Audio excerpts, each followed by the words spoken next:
Assalamualaikum warahmatullahi wabarakatuh. Wilujeng patepang deui sareng Kang Dagol. Maha sadayana mudah-mudahan ya sadayana disehatkeun ku Allah Subhanahu wa taala, dimudahkeun dina pada kasabanana sok raguk eta teh. Sareng dibarokahkeun dina milik rezekina. Amin. Mangga kasadayana ulah yang kolong teuing kana waktos kitu nya. Cara ketan.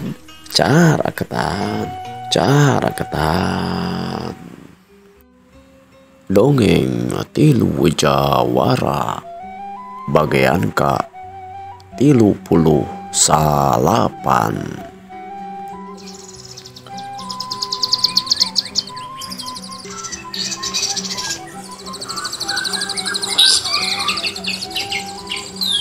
Sora manuk sisi leuweung patembalan jeung sora hayam anu disarada we.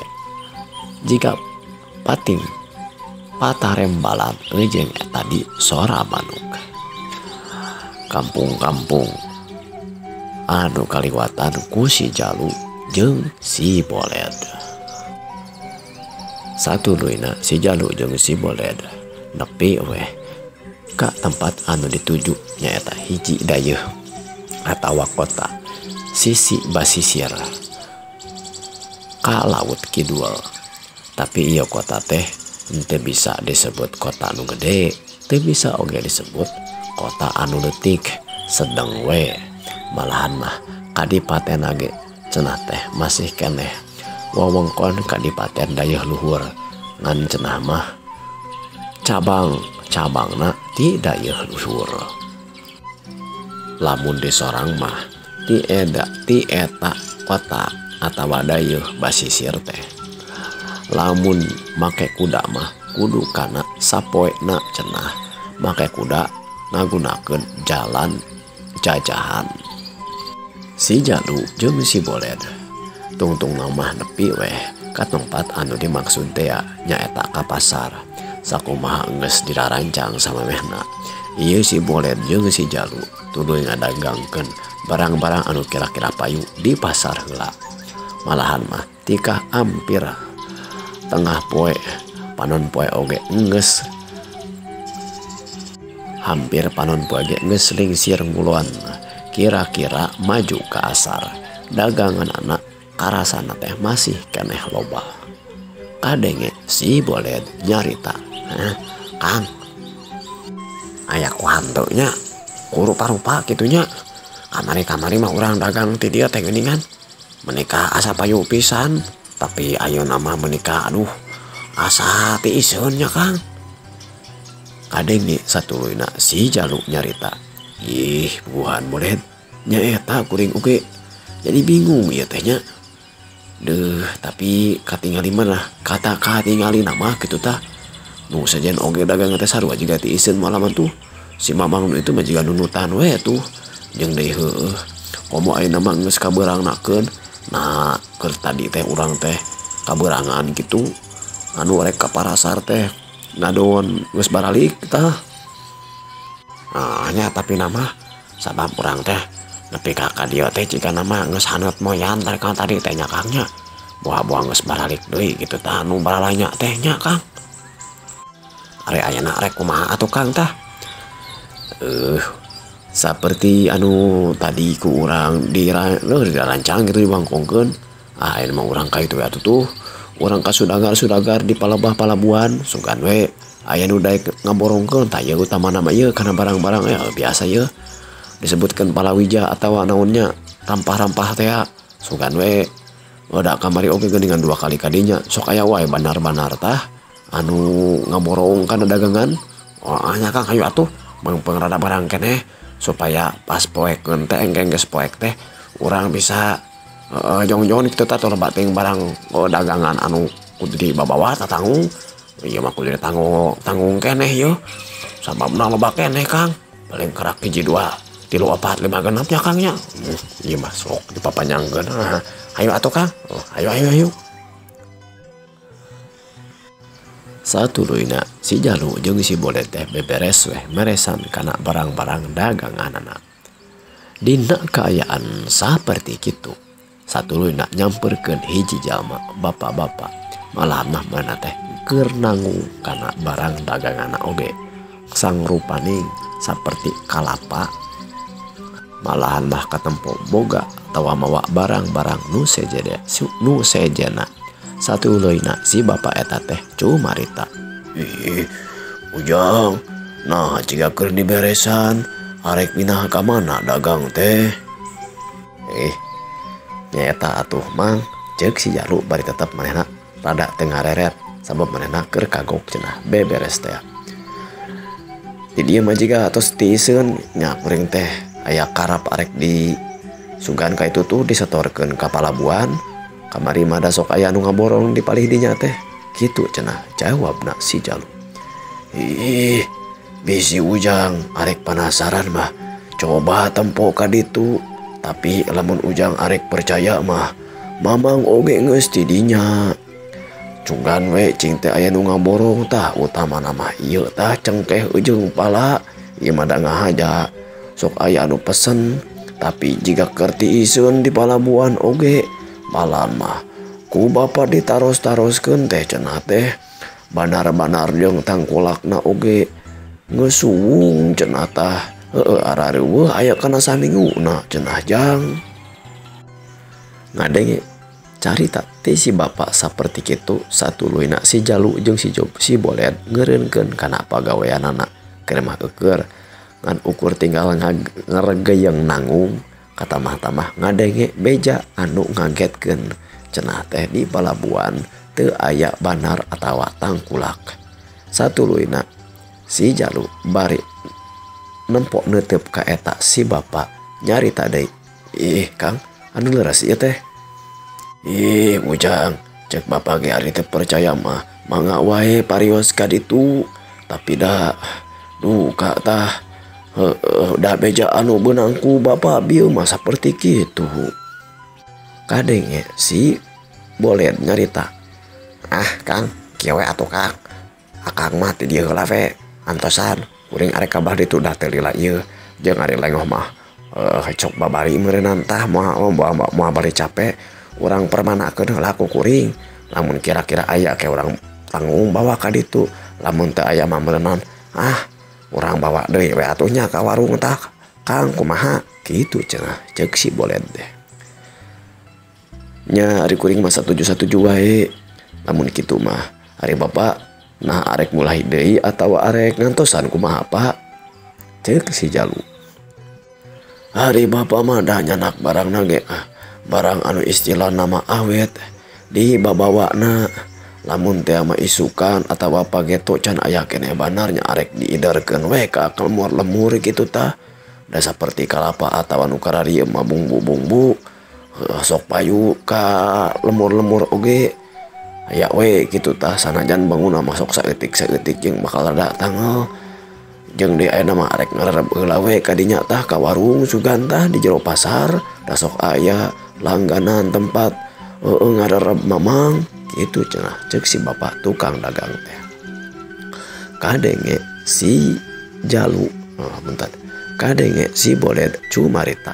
Ah Kang, atuh pami kitu mah abdi mah bade ka itu ulanya arek ningali kalatah ka basisir teh sugan we muhkeun kitu tah nya atuh sok we lah ku anjeun we boleh sok pariksa ka ditu nya Kang abdi angkatlah sok dina kaayaan saperti kitu si mamang tadi teh satuluna diuk gigireun si Jalu anu nungguan kana dua tanggungan anu hiji meureun tanggungan si Bolet nu hiji deui mah tanggungan manehanana. Si bapak dulu nyarita.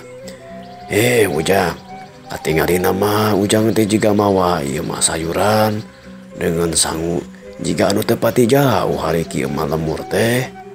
Kitu cenah ceuk si bapana. Ceuk si bapak teh. Si Jalu tuluy ngawaler. Nya eta mohon bapak ieu teh abdi teh yeuh deuh. Istilahna mah nya lamun di mun mapah mah aya meureunnan. Mun mapah ti dieu teh mah enjing lah dugi ka bumi mah. kawilang tebih oge, tapi nya dikawilang caket oge upami kitu mah. Di mana tuh Ujang teh? Eta abdi mah ti Cipamali, Mamang. Oh, bisi Ujang pencanten mah. Ari Mamang mah di Pasir Kareok, tapi nya ti dia ge kaasup. Cek deket ngan ari ka Cipamali mah kaditu nya meurentah ka belah kulon. Ti dieu mah ari Mamang mah ka itu tuh ka belah wetan. Rada naonnya beda beda arahnya. Oh, mun Pak. Sanes Ujang. Bapak mah rada hariwang ieu teh. Sabab tadi teh ngadenge oge ti jalma-jalma ti palabuhan di belah ditu. Jeung ngarungu oge ti padagang-padagang sejen. Cenah ayeuna di wewengkon ieu teh di pasar atawa di kadipaten ieu Parahyangan. Keur sok kaganggu cenah tah ku jalma-jalma anu jararahat. Sumuhun abdi oge ari sakinten ari perkawis eta mah ngarungu, tapi da panginten meureunna aya di kota mah sok aya punggawa anu ngajaga, jadi nya emutan teh meureun piraku aya di kota mah punggawa oge rek cicingeun henteu ngilu ngamankeun karahayatna. Ari Ujang, piraku teu ngarungu sabab bupati di dieu teh geuningan cenah teh teu jiga nu api lain karahayatna, teu pati merhatikeun jiga nu ngantep kana kajahatan, malahan mah loba beja. Jalma-jalma lain kajahatan meureunannya. Punggawa-punggawana ge kalakah anu jiga ngabela tah kanu jararahat teh, sabab samang-samangsa anu jahatna sok katewak teh. Sok cenah sok buburu dibebaskeun deui. Mun ku ayeuna mah ku disogok meureunnan bahasana. Tapi beneran teu nya, sabab Mamang oge da ngarasa yakin ari menak-menak atawa naonnya gagedean mah osok ngabela rahayat, tapi ieu mah kalakah jiga anu arek ngadolim ka rahayat teh Jang. Aya ku kitu nya jalma-jalma teh istilah nama anu sakuduna mah ngabela rahayat kalakah arek jadi ngadolim ka rakyat.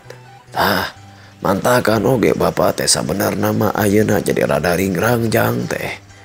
Jadi teh arek mulang paur aya anu menggat. Arek ngadon ngararep di dieu tadi teh ya cenah teh. Keur kaayaan teu aman, kumaha atuh nya Jang? Nya ayeuna mah urang sini berean we atuh Mang. Meureunnan urang sini talingakeun kapan kitu geuningan. Ai rahayat model urang mah kudu silih belaan, silih talingakeun jeung silih jagaan. Bener ari kitu teh mah bener pisan eta teh Ujang. Tapi pan urang mah jalma anu teu boga kakuatan. Ayeuna anu kuduna mere rasa aman, mere bisa ngalindungi lah kitu tah. Ka jalma-jalma karahayat-rahayat kalakah ngadon-ngadolim rek kumaha kasaha urang minta tulung Jang saperti kieu mah. Mun oge upami saperti kitu mah haduh aya ku aya wae atunya Mangnya Mang. Nya eta teu lila di dinya katingali si Boled balik deui lempang rada gagancangan. Anu beja nama teh jauh ti si Mamang teh yen bener cenah di palabuhan teh saperti nu diomongkeun ku si Mamang banar-banar atawa tangkulak teh geus aya saminguna teu daratang. Satuluina ieu tilu jalma teh ting ngaragayeng we kana tanggunganana sewang-sewangan rek ngilu ngarareb cenah di warung. Sanajan si Jalu jeung si Mamang teh ngarasa teu tenang sabab cenah boga beja teh yen di eta dayeuh nu disebut Parahyangan teh keur kaayaan teu aman. Kocapkeun di warung pangrereban.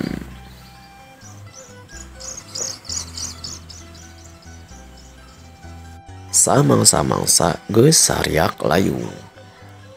Si Jalu katut si Boled malahan mah jeung si Mamang teh anu geuningan ngaranna teh Mang Basran keur diuk we di tepas warung. Malahan mah katingali si mamang tukang warung nyuguhkeun kana kopi jeung kadaharan. Bari diuk si mamang tukang warung nyarita, "Tah kitu jangan ari bapak teh rada bingung arek ngampihan anu keur dagang aya ngararem ka dieu teh lain ulah gitu. Tapi katingali ujang-ujang teh ieu gemawa naonnya dagangan jeung barang-barang. Ieu teh lamun arek dibejakeun mah geus aya 3 poe atawa saminguna lah lilana kaayaan di dieu teh. Jadi asa harengheng ieu teh ujang teuing kunana haun."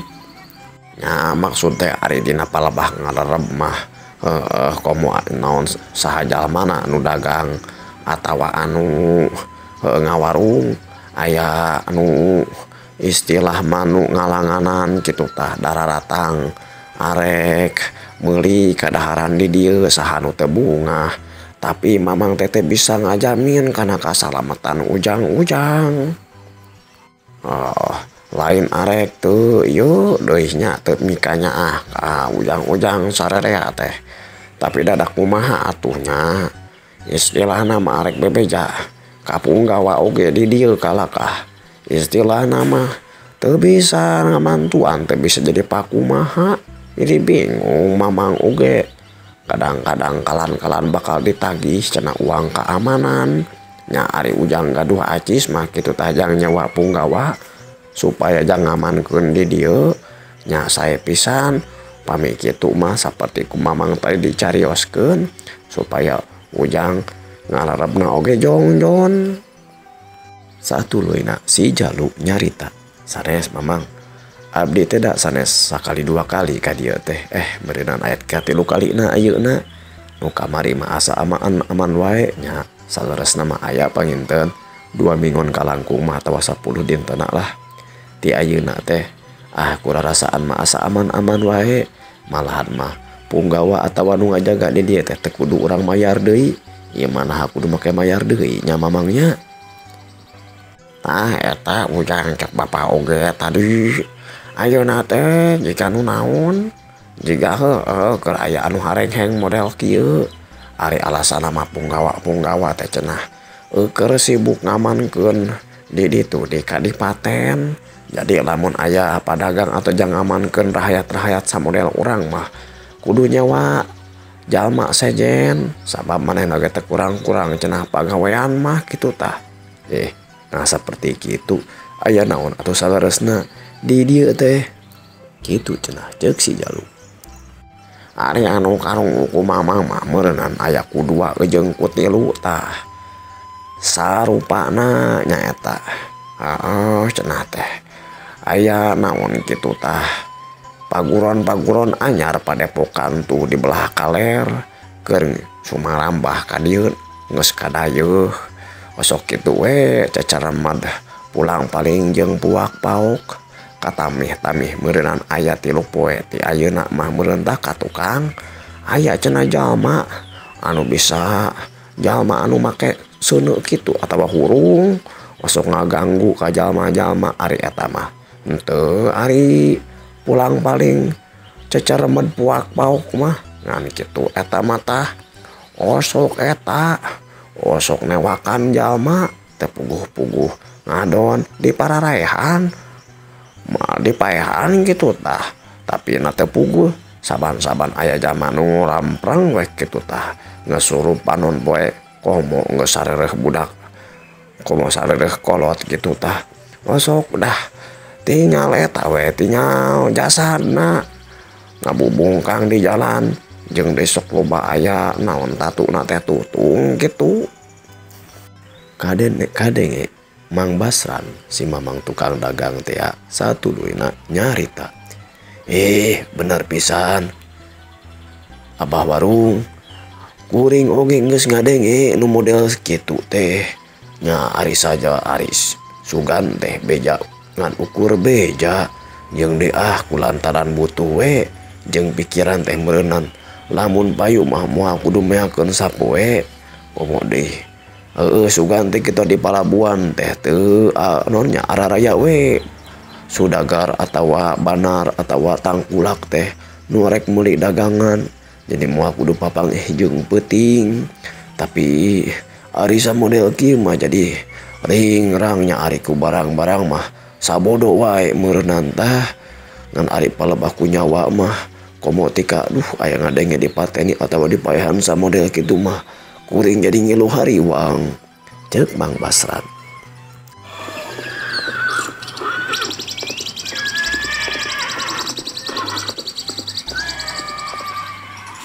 Dina kaayaan saperti kitu anaru gunung teh aya 2 kuda anu di taekan kedua orang punggawa kaciri dina apa pakaian nama muru ka warungna si bapak teh. Satuluina eta 2 punggawa teh turun dina kudana nyamperkeun ka jalma opatan anu cicing diuk di tepas teh. Salah saurang ti punggawa eta tuluy nyarita, Mamang, kuring menang beja. Aya 3 anu padagang nu nanggung init ka tempat ieu. Jika nama 3 jalma nu ieu nya. Saha kuring lamun hayang nyaho bisa. Kitu cenah. Euceuk si eta punggawa. Jika nu tog moal we nyarita sacara langsung teu make malapah gedang heula. Satuluina si Aki tukang warung nyarita, loras pisan Ujang tak ieu 3 jalmina. Nah kitu aya pikir saeunaon Ujang. Kitu cenah euceuk eta si Aki tukang warung teh. Si punggawa tuluy nyarita, alus jujur anjeun Aki warung. Tapi nu tiluan anjeun teh ukur nama-nama pagawean ka kuring sadaya sabab dihenteu-henteu oge kota teh dina kaya keur teu aman. Kahiji aya loba rampog, kaduana jika aya siluman seuneu ieu nu keur ngontrol ka tempat ieu. Nya kuring mah hayang mere nyaho wae supaya aya dina keamanan. Kahiji meureunna tah ulah lunta ti peuting sabab bisi dicerek ku jurig siluman seuneu. Kaduana kuring arek mere tawaran ka anjeun tiluan. Lamun anjeun hayang aman nya kudu mayar upeti atawa mayar picis. Nah ka kuring atawa nah aku kuring engke atau aku batur kuring jangan jaga di tempat ieu. Saurangna aya 2 talen. Jadi yang 2 urang teh mah kudu 4 talen. Eta mah barangna arek loba arek saeutik, arek padagang nama arek 2 atawa 3 sakitu sarua hargana. Jadi kudu aya 2 punggawa saurangna 2 talen. Jadi jumlah jamlehna 4 talen. Si Jalu si Bolet katut Mang Basran anu nya oge samemehna geus ngarti kana kaayaan di eta tempat. Tapi ngadenge ditagih tog moal saperti kitu mah eta 3 jalma teh pahating haluleng we jiga nu mikiran kana eta pamenta ti punggawa teh.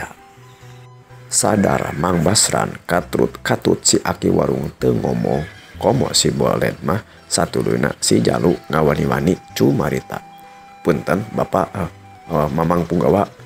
Alah anjeun nya anjeun teh alo kaula maka nyebut Mamang sagala tuan gitu sia kaing nyebut teh sing make naon gitu simutan atuh Raden Punggawa atuh nyebut teh Mamang ieu mah kitu cenah euceuk eta punggawa teh. Duh hiji deui tuluy nyarita, alah meureun pantes we urang kampung Baulisung teu nyahoan kana tata krama Kang. Oh bener we ai model kieu mah aik naon sia ngomong padu engap we arek ngomong naon anjeun sok ngomong kitu nya heukeun kemeh tuh. Sabenerna mah abdi tengah haturkeun nuhun ku beja ti Mamang yan kuring 2an kuring 3an di dieu ulah kudu lunta peuting-peuting sabab dina kaayaan di wewengkon ieu keur teu aman. Terus naon deui tah anu sarupa deui anu saperti tadi disebatkeun yan kuring 2an kudu nyawa centeng gitu atawa nyawa punggawa. Alah lain centeng sia. Centeng mah jalma anu teu boga tugas, ieu mah jalma anu boga tugas punggawa ngaranna. Centeng mah beda deui hargana ge palingan ge sapicis atawa setengah picis. Sapicis teh bisa satalen teh bisa 2an tah centeng. Dewek mah meureunan patugas di dieu punggawa ngaranna oge. Kudu kana satalen jeung 2 talena deuh. 2 talen, 4 talena. Malahan eta teh harga anu kabilang murah di dieu mah. Mun ku abdi ke kartos. Tapi dah ai sakaterang abdi mah kitu tah. Ngaran-ngaran punggawa atawa petugas keamanan mah nya tugasna pituin, tugasna memang tugasna kitu tah anu kudu ngamankeun karahayatna kaasup padagang anu nuju lunta atawa nuju aya di tempat ieu kitu tah Kang. Jadi abdi sadaya teu kedah naur deui kitu. Allah. Cek kaula oge anjeun mah make kudu maneh teh nyaho kaayaan di kota aya sabaraha kumaha di dayeuh teh keur teu aman ieu. Kuring sadaya teh kudu ngamankeun di kabupaten di ditu tuh Raden Dalem bisi aya nu ngaganggu. Jadi anjeun teh kudu nyewa punggawa atawa penjaga anu tamahan. Nah eta mah teh disewa untuk digaji ku Dalem. Tapi na ku anjeun tah mantangan ku kaula aek disambungkeun. Silana mah ka punggawa anu bisa dibayar anu disewa ku anjeun. Upami kitu mah berarti ieu teh punggawa anu bisa dibayar atau punggawa bayaran benernya sanes punggawa asli ari kitu mah. Tapi lamun ningali kana kitu mah berarti mamang-mamang sadayana teh naon teh istilahna meureun jiga anu usaha yeuh. Hayang ngadon digaji atawa bisa wae eta punggawa teh lain punggawa anu asli tapi na punggawa bayaran teh ya anu ukur bisa disewa sanes punggawa asli ti kadipaten. Kitu cenah jawabna si Jalu teh. Alah kahiji geus mamang-mamang deui ka aing teh cek dewek oge. Aing teh Raden punggawa kitu sia ngomong teh. Kaduana sia loba bacot. Lamun arek daek mayar, lamun moal kuring teh bisa ngajamin kana keamanan anjeun. Bisi ai rampong ka dieu, malahan mah teh bisa ngajamin oge kaayaan keamanan si mamang tukang warung tah. Lamun kitu kana kaayaan mah, jadi anjeun pilih we eta mah tah, arek mayar atawa moal. Kitu cenah. Ceuk si punggawa teh anu mingkin kasar we dina ucapanana. Kieu maksud teh mamang ceuk si Jalu. Kuring teh sebenarnya mah istilahna mah dagang oge can payu sabab kaayaan di pasar atawa di kota teh geuningan ti iseun. Anu biasana loba anu jual jeung anu ngameuli teh tapi ku ayeuna mah asa ti iseun jadi can bebeunangan. Tong Browning tadi nyebutkeun 4 talen kalah satalen oge teh acan kekengan palingan ieu oge karak 10 picis atawa recehan lah. Ayeuna oge ngopi di si mamang ge palingan oge lamun teu kataur teh mah bade ku barang we kitu ngemut teh. Jadi jang nyumponan tadi naonnya pamunuti Raden nya tong mamang mah kitu tah teu acan tiasa nyumponan abdi teh. Kitu cenah jawabna si Jalu. Oh, jadi anjeun moal mayar hari kitu mah teu bisa mayar tempuh mayar kitu. Tah kitu pisan Kang. Ari akang deui atunya deuh. Naon barang anu dibawa ku anjeun teh ha? Satu leuwihna si Jalu ngajawab. Ari anu dibawa ku kuring mah nya hampir sarua lah si mamang ieu sareng rai abdi tah ieu. Teu pati jauh beda kaya ning palawija bumbu-bumbu nu disebut rempah-rempah teh ya. Nya saperti pala, jahe, cengkeh, jagong, bebetian jeung sayuran. Tah nyaeta ku kituna teu acan bebeunangan utamina mah keun galak dege kitu. Bisa ku kaula dibere perkara nu ringan. Artina mah teu kudu mayar ku duit. Cukup ku barang we. Kumaha sanggup? Jadi keukeuh kuring teh kudu mayar. Lamun arek mayar, lamun moal mah nyaman ditinggalkeun ku kaula. Gitu.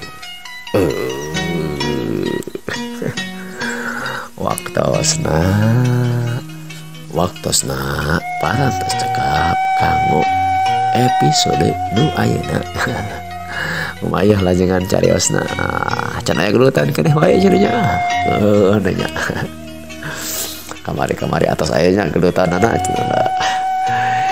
Ieu mah meureunan kumaha cariosna we urang naon istilah mah geletuk batuna kejebur caina urang naonnya Bandungan we kumaha ieu caritana ieu. Mung ieu carios ti Kang Dangol janten pang beberapa mana ka anu ngarungukeun. Ngaturkeun nuhun ka anu pangatos like, komen sareng subscribe. Sanaos ieu ayeuna aya teh. Tak can aya di nu komen ya, tapi kumaha kunon sanaos kitu di atas pisan sok aya teh cenah tah. Kang komen hideung cenah tah sok aya teh. Teras deui nu sok nongol teh Amah Cikal. Kang Ruswandi @Ruswandi. Teras deui @Yudi Supriyadi. Om SC. Teras deui teh Iis Yuliani @Iis Yuliani 8383. Biasa sok nongol tah na komentar gitu tah. Mangga benih aya salam-salam bisi aya atensi gitu tah. Mangga diantos ku Kang Dagol. Wilujeng patepang deui Permios.